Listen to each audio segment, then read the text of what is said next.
day, ladies and gentlemen. Welcome to Mentoring Monday.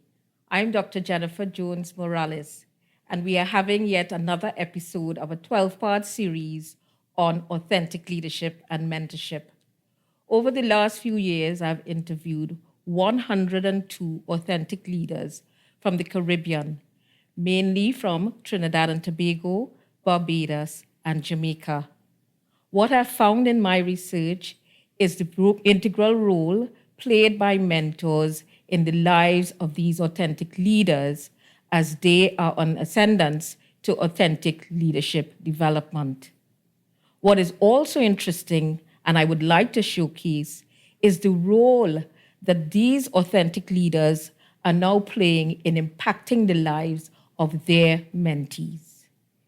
Today, I am very exalted to have the esteemed Mrs. Sharon Clark-Rowley, wife of the Honorable Prime Minister of Trinidad and Tobago, here with us to talk about mentorship within the family and how virtues and values are instilled and inculcated in another generation and more generations to come. So before we begin, and before I welcome Mrs. Rowley, I'd like to tell you a little bit more about her. Mrs. Sharon Clark-Rowley is the wife of Dr. Keith Christopher Rowley, Prime Minister of Trinidad and Tobago. She has been a practicing attorney at law for the past 39 years and is a partner with the firm of M.G. Daly and Partners, Attorney at Law, where she heads the firm Conveyancing Real Estate Department. Mrs. Clark-Rowley is an advocate for the well-being of women, adolescents, and young children in Trinidad and Tobago. She is an executive member of the Spouses of CARICOM Leaders Action Network and avidly supports the work of several non-governmental organizations, which include those dealing with Down syndrome, needy and destitute women, and those aimed at empowering young people. She has delivered motivational addresses to school children and young women throughout Trinidad and Tobago. And she champions the causes for gender equality and equity, cervical cancer, adolescent mental health, and the elimination of gender-based violence. Mrs. Rowley has been married for 36 years and is the mother of 2 daughters, Tanya and Sonal. It's a Hilarion family. So let me warmly welcome Mrs. Rowley. Thank you so much for being here and being with us. And you look gorgeous as usual. Thank you for that. It is my pleasure to be with you, Jennifer, this afternoon. Mrs. Rowley, how would you describe your childhood, the role of your parents and grandparents even into your life, as early as you can remember? Oh, that's far back. You know, it takes us way back, more years that I choose to count. So that I come from a typical Woodbrook middle-class family. My father, mother, and 2 sisters. I was a middle child, so at times I suffered from middle child syndrome. And I think all middle children will know what that is. You know, what you feel that you're missing out somewhere and then somebody prefers somebody. But in all, the whole, when you look at the whole picture and as you get older, you realize that you were all favorites of your parents, which is what was the case. So we lived, as I say, in Woodbrook on Dennis Mahabir Street in Woodbrook. And I actually enjoyed life in Woodbrook immensely. My parents were relatively strict because, of course, it was 3 daughters, and fathers always are stricter with daughters because they know where they came from, the fathers, in terms of looking at their spouse when they were dating and so on. So that he was very protective, more protective than mommy was. But as you grew older, you appreciated that. I mean, from the point of view that if we were going to parties when we were teenagers, he made sure he dropped us, he made sure he picked us up. But he was always guided by us. So we will say, could you come at 1, please? And at 1, we're not ready. He will stay till 2. Oh. And strangely enough, I mean, I will speak about this later, but I followed in his footsteps with my girls. But taking us back to Woodbrook, And growing up with them, Woodbrook was central. So they inculcated in us all values. They believed in good education, scholarship, spirituality, honesty, integrity. And we were brought up with those values in our lives. Education-wise, it was from Bishop Anstey Junior School to Bishop Anstey High School to university, because they insisted that if they educated us, then they had basically achieved that journey. The school-wise, church-wise, I mean, we lived on Dennis Mahabir Street, and at the top of Dennis Mahabir Street was St. Teresa's church, Catholic church, Roman Catholic church. So there was no escape for us. We were baptized there. Then there was First Communion, confirmation. I got married there. My sisters got married there. So it is a whole history. Church-wise and spirituality, even on the days you didn't want to go to church because you know you had a party to go to, or if you had homework to do, no, put down everything, head up to church, 6 o'clock mass, 6:30 mass on a Saturday, head back down. But they understood the importance of the church in our lives, the importance of achieving what they wanted to do with their girls.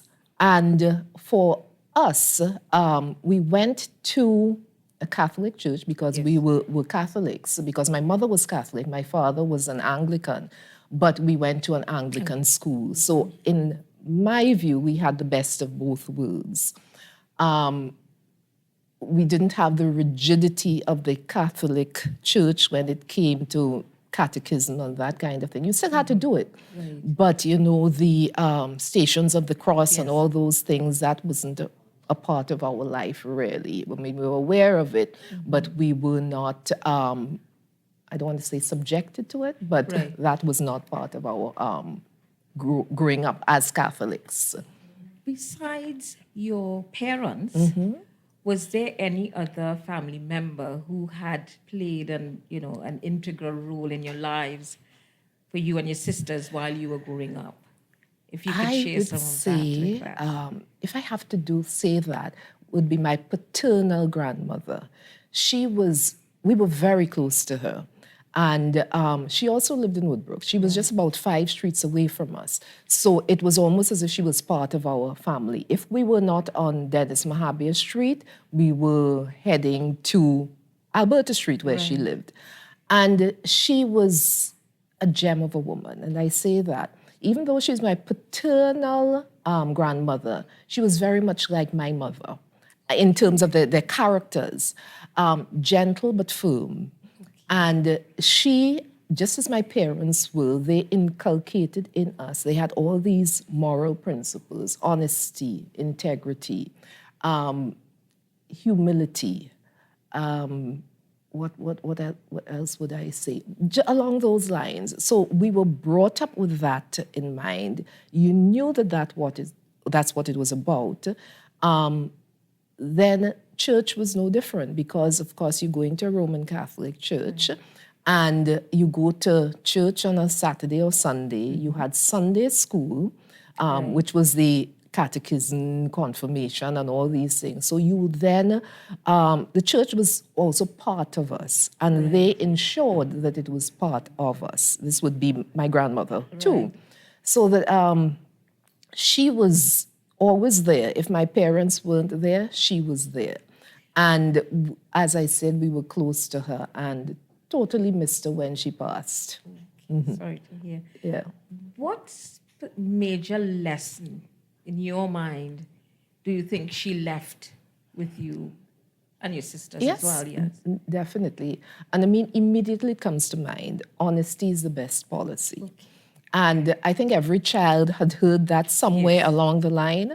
But my grandmother, like my parents, also believed that was the way. It wasn't just telling the truth, but it then would extend to other moral values, because it would affect how you approach your schoolwork. Cheating wasn't part of the game. And, I remember at high school, there were girls, you'd have exams, and they would cover their books with black paper, and then they'll use pencils to write down the equations. And I mean, I used to be afraid for them because I figured somebody's going to catch you doing that. But that wasn't part of my learning process. You do your work, and they ensured that we did our work. And I think that resulted in the success of the three girls, because as I say, it was three of us, all of whom have gone through now tertiary education and so on. Now, were there consequences for not being honest? Do you have any stories like you can remember, where there was a situation that, that had a particular outcome, let's say, that you certainly got the message that you had to be and I'm honest just trying and of integrity and so. Yes, definitely. Well, at home, it would have been because my parents would never spank us. They would buff us, and mommy had an eye. So, so that you were more afraid of the eye than the hand. Right. And it was a question of, if she feels you're not telling the truth, she will stare at you. And then you will almost quiver under that stare. And whatever you intended to say or thought you could hide could no longer be hidden because of that. In addition to which, I really was afraid of licks. So I tended not to tell untruths. Church-wise, because that also influenced, because of course you had to go to confession if you told a lie. Right. And lies were part of the sins. Yes. So if you missed church on a Sunday, that was a moral sin. Then you have the venial sins, were the lesser ones, which were lies. So you go and you kneel down before Father, who is behind there. You always wondered what he looked like behind there, if it was the same person. And you confessed all your sins. You then got your penance, and you came back and knelt down and you said them all, and you went your way after. It had its good, I'm assuming. Okay, good. Yes. Let's move a little bit to school. Yes. And whether you had, met any role models, one, but two, how did your values continue to be displayed in school, and was there, a difference from what you were seeing at home? And, talk a little bit about that. Certainly. Please. School, and I will use the two phases. Yes. I will use Bishop Anstey Junior School, and I will use Bishop Anstey High School. And again, because both were Anglican schools and followed the Anglican tenets, and we fell very easily into that because Daddy being an Anglican, we also went to the Anglican church too. But Bishop Anstey Junior School, I mean, you start by saying you went across a bridge, cross the bridge and embrace the future. That is now the vision of the school, but it really was what existed then. And what you got on the other side included a totally all-round education, a development of self, inner self, and outer self to a certain extent, because you did athletics and that kind of thing. But and you did scripture. And I, for some reason, I liked all my subjects, but it must have been the book that we used or something that encouraged me. And I love scripture. I used to get the highest marks, 92, 93. So, I mean, that was inspiration. Right. You felt you should be a nun at the end of it all, but didn't follow that path. But you actually found that what we learned at home, the core values that we were taught, were replicated in school, both at junior school, both at high school. You had, as I say, all-round education. There was competition in work, competition in the field, but you understood that you did everything with integrity. There was no cheating there to achieve what you wanted. And you asked me there about a role model I had. Yes. And there was this teacher, she was older than the others, and her name was Miss Ina Cumberbatch, and she was a spinster. And Miss Cumberbatch her classroom was on the balcony of the school at Bishop's Junior School. And she would sit there by herself, and myself and my friend would go and join her at lunchtime, just voluntarily. It was as if, there was a soft spot. We felt sorry for her because she wasn't with the other teachers. And she enjoyed our company. We eventually graduated to eating with her. And then what she then did, because we had this book called The First Dictionary, and we had exercises at the back. So we will go with her at lunchtime and she will pick us up in all these exercises. So she became a mentor for us. And I continued with that. We had such a bond. And it was, I think, because she reminded me of my grandmother, the very grandmother. And it so happened she knew her. And that bond continued through. Even when I left school, I was at high school, I still maintained contact with her. I went on to university. When I would come back, I would visit her. She lived at 118 Picton Street. I even remember the number. Wow. And I would go to visit her. She came to my wedding. And when she was going downhill, because she would have died in the 1980s, I remember visiting her up to the last and being there. I mean, not the day she died, but I mean, around the time that she was no longer mobile. And it was a loss, almost as if I had lost another grandmother. But her influence in terms of showing what compassion was about, of showing what caring was about. She was that person who showed that. Great. Yeah. So let's move on to high school. High school. Bishop Anstey High School. I think both you and I can easily say that Miss Sharon was a mentor. Yes. In my case, I feared her. And I think many people did, because her character, first she was Miss Sharon. Yes. She lived in the school. When you came through that gate, she was looking out the window at you. Yes. So you come in there and you make sure that your uniform is perfect. Skirt 3 inches above the knee. Socks, white socks, no high socks, black clean shoes, no specs on it. And she would walk the corridors. And as soon as you heard, there was a hush, because Miss Sharon was coming up the corridor, and she walked with her hands behind her back. And she was looking at each classroom, and there will be stillness, and you jump up and you say, "Good morning, Miss Sharon," and that kind of thing. So even though you feared her, you respected her, and she took care of her charges, and we all were her charges. That's 650 of us who were in the school at the time were her charges, each one. And what was surprising is that she knew about you. You didn't have to excel for her to know about you. You didn't have to be the worst person for her to know about you. You could have been a mediocre child, but she knew about you. And you thought that she wasn't caring. You thought that she was just too strict and too stern and so on, but she meant well. Yes. And on one occasion, I saw when she meant well, is we had this teacher who taught English literature, and we were doing Henry V, and we had to learn, she was annoyed with us, this is a teacher, and she told us we had to learn a whole chapter off by heart. So of course we didn't. And she immediately lined us up and sent us down to Miss Sharon. And Miss Sharon knew of this teacher, and she knew of this teacher. So we sat down in her office. She put us to sit on the floor, and we chatted about everything other than Henry V. We chatted about life, and so it showed us. I mean, she may have been a spinster, but she had her 2 nieces and nephews who lived with her. But she cared about us, and that is what is important. And I think it's what is important in schools today, that your teachers must care about the students. Right. Were there any other teachers who you may have felt this bond with? I mean, yes. If you could talk a little bit about that and the important messages. I will talk about it, and I will say the other teacher was Pat Riddell.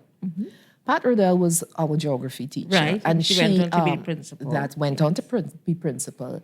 But when she came into the school, and I say Miss Riddell, even if as I communicate with her today, I call her Miss Riddell, and I tell her it's very difficult to call her Pat.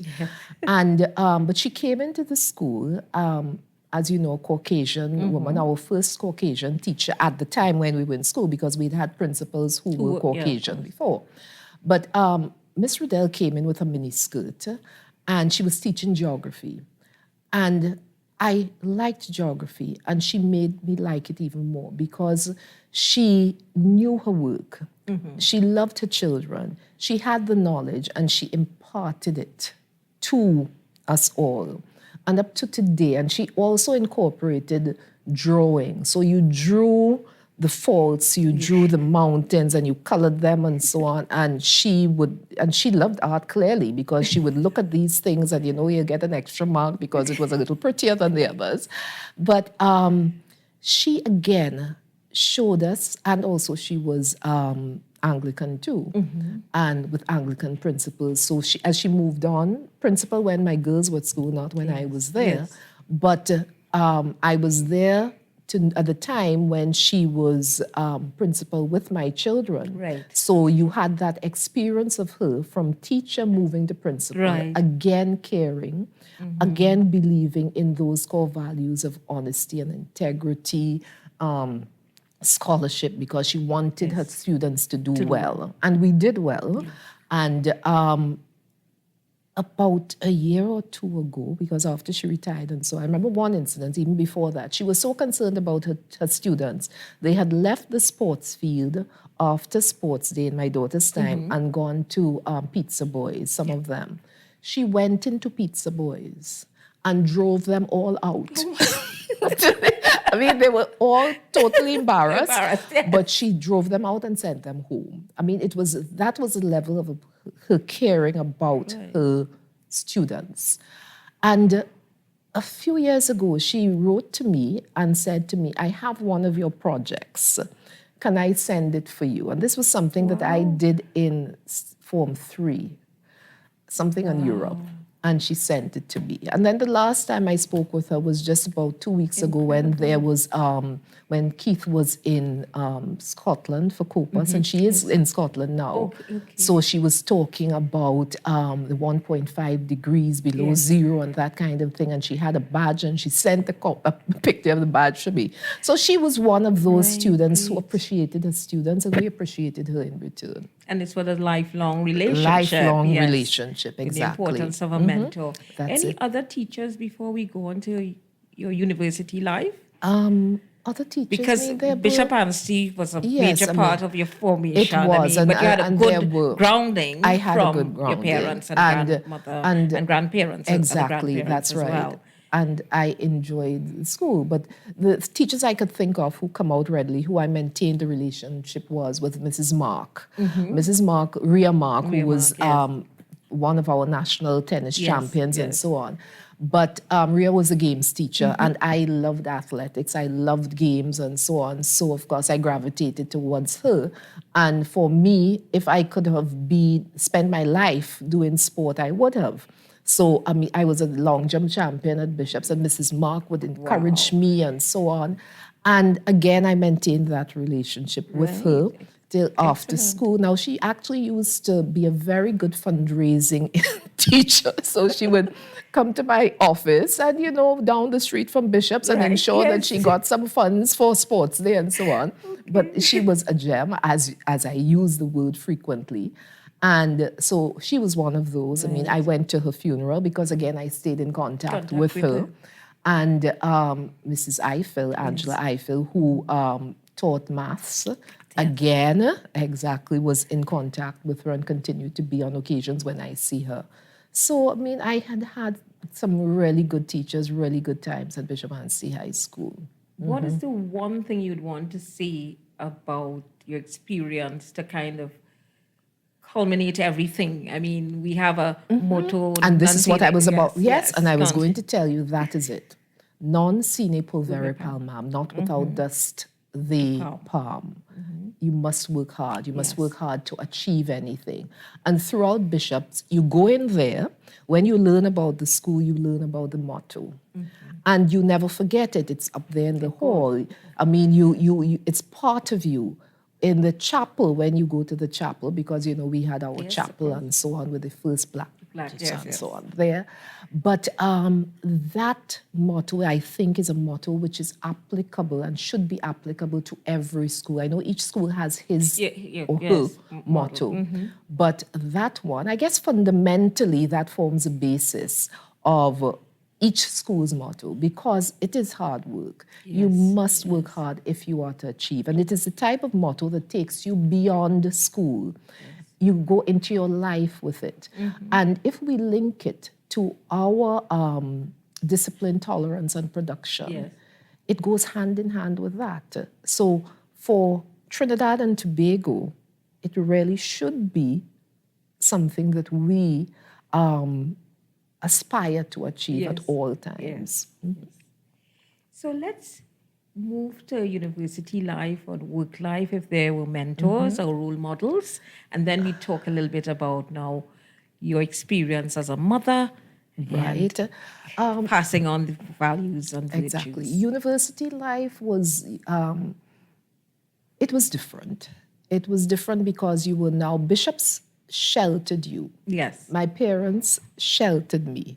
When I went to university, I did my first year here and then 2 years in Barbados. And as I say, my father was the typical father, 3 girls, this is all he had to deal with. I'm heading off to Barbados. Everybody on their own, they on the thing, get on the plane, and accompanying me was my daddy. Oh, okay. You know, they go and they stay in hall and so on, and I envied them, but I stayed with my aunt. So she was lovely. She was. Tell us a little bit about her. Oh, my aunt. Yes. Now she was married at the time. She was divorced to the then Prime Minister of Barbados, Errol Barrow. Yes. But they continued. They had a good relationship. So I lived with Carolyn. Errol would pass by to visit and so on because he was my father's cousin. And again, that was a very close-knit family. So even though they were in Barbados and they may have been 3 cousins removed and so on, they treated us as first cousins. And to this day, the family in Barbados is just as if we are all one. Wow. But Carolyn was she was an artist. She was a media personality. And she had been the wife of the Prime Minister. Right. Little did I know that I would follow in her footsteps. And in more ways than one. And if I think back at how the person that she was, always very well groomed, always very well dressed. She was actually American. And she had her period of time as wife of the Prime Minister quite successfully. She managed that role because it is a role which you have to manage. And I look back and I see similarities with so could you share some of these similarities? Similarities and differences as well, because she was, as you said, American. So that's right. Share in terms of values. And that's right. So that she would have come into a society which she was totally unfamiliar with. She was also very much like me in that I came into politics not quite kicking and screaming, but because I married a geologist who became a politician, I moved with the flow. For richer, for poorer, for better, for worse. Each of them is applicable. In that life. You take the vows. And if you love the person, you stick with it. You stick with it through thick and thin.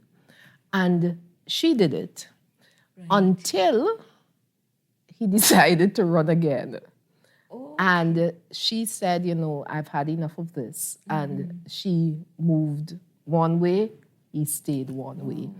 But as I say, they maintained a very cordial relationship. Yes, a very cordial relationship.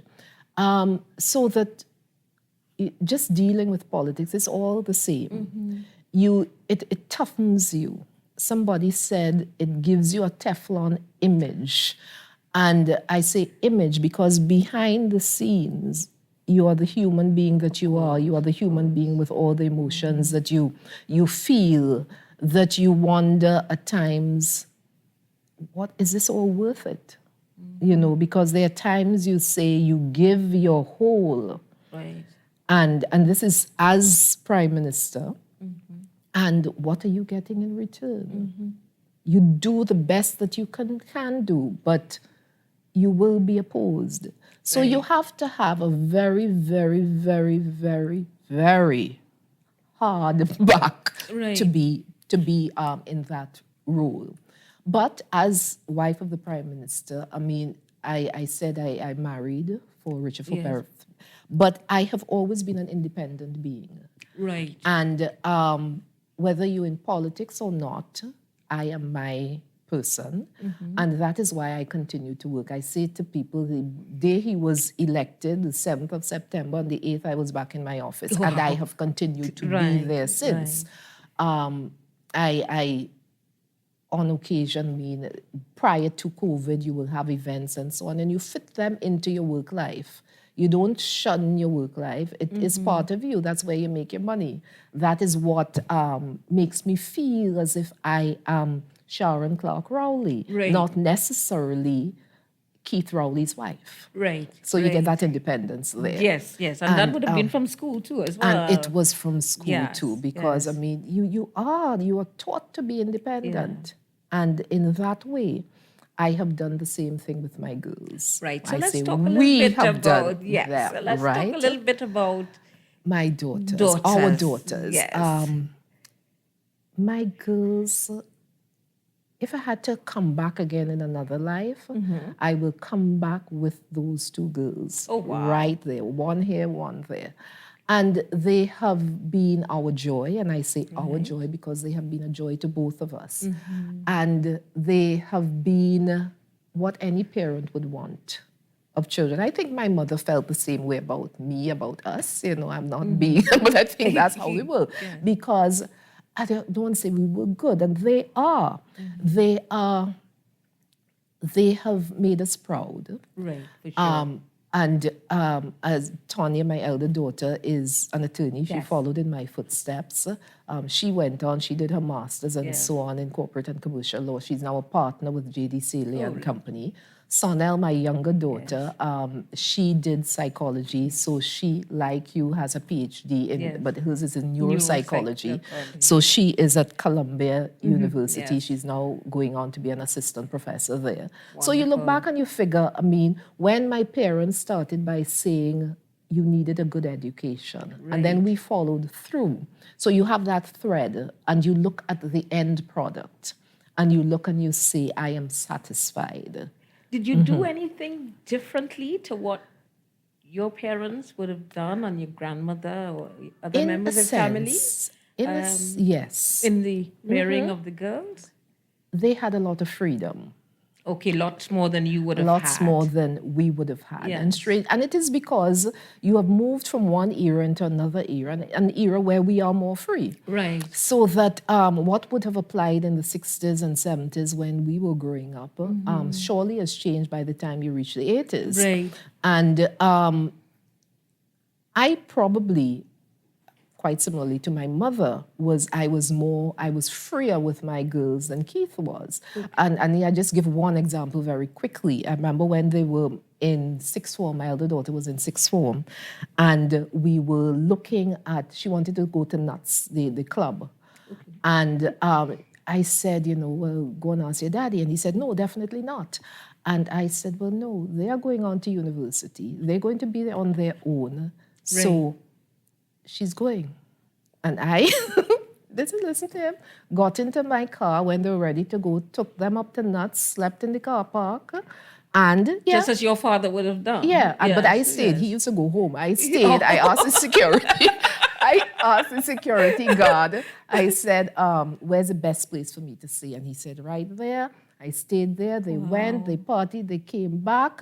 I was comfortable. They came home. On the next occasion, you get one opportunity, you're coming back to me again. Okay, because it was so good. Go and ask your daddy. Okay, what time are you going? Okay, yes, okay, I'll be there. I'm coming with you.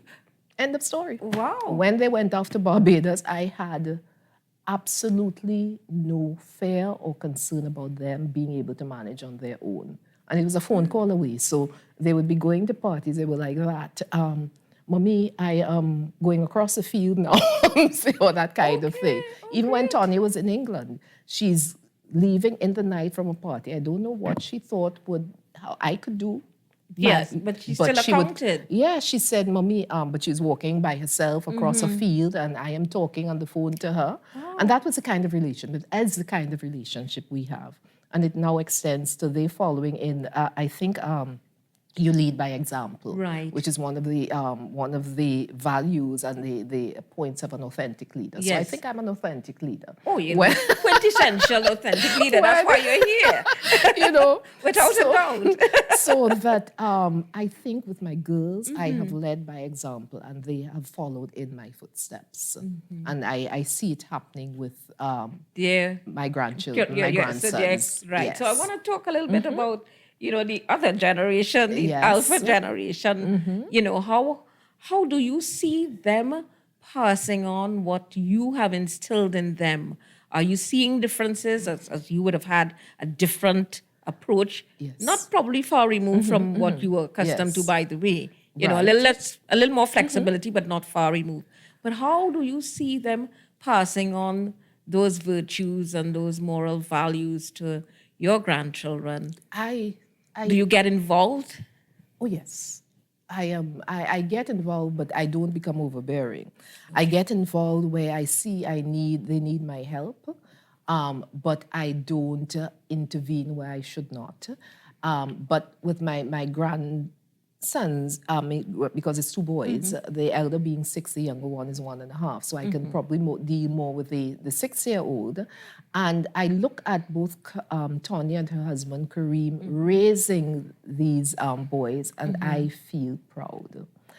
I honestly feel proud. I mean, I may want to tend to his grandmother, stick in and don't let him be on the iPad too long and so on. Yes. And but they appreciate whatever intervention there is on my part. But I look and I see that they have learned.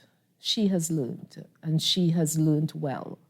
And her approach in her upbringing of her son, probably now a little less. I mean, each time as the generation goes, they ease up a bit. But there's something germane. That's right. To the upbringing, there's that glue that Yes. keeps it together. Yes. You know? But I'm kind of curious because, Yes. You all were girls. Yes. You had girls, and now there's a generation of boys. So And I want to know, Jennifer? what's the school? Which school? Now, my sister said to me, because my sister has a son, 2 girls and a boy. And I used to say to her, you need to control him. Why is he's always running here? He's always running there. You need to this. Because, of course, growing up with girls were dainty, and girls didn't climb everywhere and do these things. Boys are different. Right. I have learned, and I am learning. They are totally different. So you need to change the game. Right. You need to change the approach. And even as I deal with my grandson, you're still going to make sure that in a different way, you inculcate those values. He's 6 years, but it's never too early. Right. Of It course, is of never course. too early to train them. So respect of others, respect of mommy, daddy, granny, granddad. And when you see them trying, because 6-year-olds think that they're smarter than you, and you need to bring them back on that train line, because that train is going. Right. So that it takes a little bit of tweaking of what the normal system would have been. But however you deal with it, whatever you do, you're going to be ensuring that there is honesty. So when you hear the little lies coming back, tell the truth, because all children tell the truth. Girls or boys, you want to, because you want to get something, you might say, I didn't take this before because you had 2 before. But little things, and you deal with it. But you remember at all times honesty, integrity, respect for yourself, respect for others. And I think that respect for others is important in dealing with boys and girls in Trinidad and Tobago, because it goes beyond the home. And it is important for parents and teachers to teach boys to respect girls, to respect themselves. And if we did that, we probably wouldn't have all the issues that we have to deal with, whether it is domestic violence and all other ills which we have in society. Now, do you find yourself having to consciously say, when I was, this is you, when I was rearing my girls, I didn't have this to deal with, but now because it's a boy, do you find yourself consciously having to say, oh God, he's different, or so, and kind of tweak your strategy consciously? I do, because, as I say, I grew up all girls. I mean, it was all girls. I have girls. Again, my cousins who were around us in Woodbrook were all girls. So this introduction into my my space of a young boy is different. Right. But I mean, you're old enough to know that boys are different, and you therefore have to treat them differently. And but not too differently, so that in that you don't spoil them, because I know that a lot of generations over, the Trini man has been spoiled, and the parents felt that my grandmother, for instance, not my grandmother on my paternal side, the maternal side, she gravitated to the boys. Right. I don't know if that's why I said my paternal grandmother was closer to me, because she gravitated to the boys, because the boys were the strong ones. The boys were who up and down. She lived in Tobago, and they were up the hill, down the hill, all over. The girls we just sat there, collected stones and flowers and so on. But no, when you're dealing with boys, there's clearly that need to shift from that path that you were going along when you were raising your girl children. But it is important, as I say, and when I speak, if I speak to women, for instance, International Women's Day, when I speak, the last time we would have had a gathering in pre-COVID days of young people, and I would say, please, it's International Women's Day, but bring the young boys. Okay. Bring them in from the school. So they came in and they sat at the tables with me and others, and you made them part of it, because if you want to improve the lives of women where it comes to gender-based violence and encourage gender equity and equality, you have to do it with men. You can't do it by going about and marching and saying, I'm a woman, and You have to get men involved. You have to get men involved. You have to get boys involved. Yes. You have to get young boys involved, because it starts down there. Understand that you are all equal. You are not better than her. She is not better than you. You are on the same level. Yes. And if you do that, and if you inculcate that in the values, make that part of the values of your young boys, then we are closer to the reality of getting by 2030 the United Nations Principle of Gender Equality. Yes. Lovely. Let me ask you, and you would have dealt with this, but in terms of the values, what gives you inner strength to deal with what is before you on a daily basis? An authentic leader, a professional, a wife of the Prime Minister, a grandmother, a mother, in your varied roles. In my varied roles. What gives you that inner strength? It is self-awareness. And self-awareness takes you to that inner being, because you have to understand who you are before you can understand others, or even attempt to tell people about values and so on. You have to understand yourself. And once you understand the person that you are, and that doesn't stop, it continues, because you have to go and you have to look at yourself introspectively, and you say, that's good, but that's bad. And not because it's on the inside and you figure that you could hide it. You need to bring it out. You need to deal with it. You need to treat with that inner being, so that you then become a better person. You become a more compassionate person. You understand others. If you understand yourself, then that's the way, the route to getting to understand others. And once you can do that, you can then impart, you can then lead. You can then, and I come back to lead by example, because if you know yourself, you know the person you are, and that shines on the outside, then people are going to gravitate towards you. People will be able to follow you. You do what you want others to do. So as a leader in an office, you are not going to go in there and say, okay, our hours of work are 8 to 4:15, but I will walk in at 10. I have a pet peeve about that. I am there, I leave home at 7:30, and I get to work now. That's a good thing about where I live. I get to work in 5 minutes, if so long, and I start working. So, but what happens though is that because I'm there early, I kind of look, why aren't they here at 8 o'clock? And then, sorry, I don't miss work, so I'm always in the office.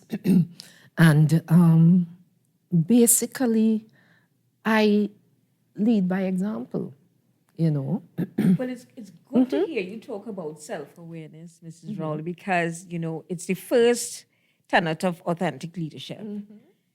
You have to know yourself. High self-awareness, because to thine own self be true as well. That's right. That's how you come to knowing and being the authentic self, your authentic self. Right. You have to know Exactly. your strengths, you have to know your weaknesses, you got to know what makes you tick. That's right. You got to know what takes you down as well, and you have to know what would build you back up. That's right. So, I'm glad to hear you talk about it, because as I said, to me, you are the quintessential authentic leader, and that's why you're here today and you've been invited, and we're really honored to have you in our midst. Thank you. If I may, just because we are wrapping up, you hinted on, some of the motivational, speaking that you've done, and I know you've done, substantial work behind the scenes with young people. Yes. So, as any authentic leader, you believe in giving back, and you're involved in mentoring young girls. You believe in gender equality, gender equity as well.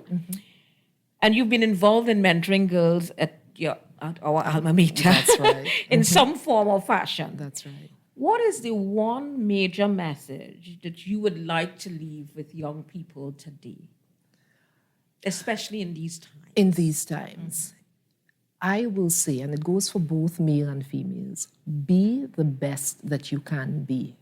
You can never be better than your best. But in striving to be that person, never forget those values of honesty, integrity, compassion, and humility. Yes. And humility, because we tend to forget that. Because we rise to the top, and you feel that brings out. In some people, you see a change of personality as they go up, and they climb that ladder not thinking that I can fall down. Yes. Never forget where you have come from. But do you have a lot of self-talk on that? Thanks for sharing that. To make sure that you keep humble, regardless of whether you've moved into another stratosphere in your life. It is really amazing. I don't have to talk myself into it. I know where I've come from. Okay. I know that I'm here only temporarily. As I say, here today, gone tomorrow. Don't forget where you came from. Don't ever forget where you came from. And possibly that's why I'm still working. That's why I maintain the life that I have. That's why I have the house in Goodwood Park, because I know that I have to go back there. Oh, wow. So that's it. That is it. Excellent. Never forget where you have come from. But be the best that you can be. Okay. One last question. Yes. Any other message you'd like to leave with us at this time for the young ones coming up? Yes, and I will say, your education is vital. Wherever you come from, whatever place in life you're at, you can realize your full potential. Right. And that is what I want to leave with them. Every single child, every single young person, you can realize your potential. It is there in you to be realized. Never forget that. Great. Well, we've come to the end. Thank you very much, Mrs. Rowley. It has certainly been an honor and a big, big privilege to have had these moments with you. So I want to thank you again and want to wish you and the family the best and keep doing what you're doing.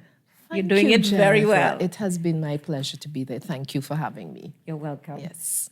So, ladies and gentlemen, thank you again for joining us at Mentoring Monday. Look out next week for another distinguished guest as we unpack authentic leadership and mentorship in the Caribbean.